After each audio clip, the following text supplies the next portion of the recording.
residente sa mga paaralan. Namahagi naman ng tulong ang ABS-CBN sa Gitka Pamilya sa mga biktima. Sa South Cotabato, pinagkatulungan ng mga residente ang siyam na talampakang ahas na natagpuan sa barangay poblasyon sa bayan ng Santo Niño. Hinala ng mga residente ito ang ahas na nanuklaw at pumatay sa dalawang residente roon 4 na buwan na ang nakakalipas. Nagulat din ang mga residente sa kakatuwang itsura ng buntot nito. Sa Surigao City, binagsa ng mga turista ang taunang Bonok-Bonok Festival. 8 kalahok ang sumali sa street dancing competition bilang alay sa patron ni Senyor San Nicolas de Tolentino. Ito na ang taunang pasasalamat ng lungsod sa magsaganang ahas tulad.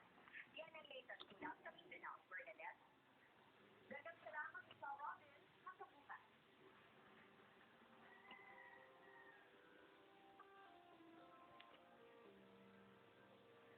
Kapamilya, isinailalim po sa pagsusuri ang conjoined sa Quezon bago ang kanilang paghihiwalay. Matinding kaba at pagkabalita ang nararamdaman ni Jomani ngayong malapit ang paghiwalayin ang kambanyang sina Joy at Joy. Isasalang sa pagsusuri ang kabal bilang pagkakasya sa gagawing operasyon. Naalala ko kung magugulo ko sila. Hindi ko nang buwan po pwedeng pag-ibig. Kaya ang hirap po sila. Saan mo ba malalaman na makikita kung ang mga ugat sa katawan ng kambal ang magkakonekta? Yan, mo.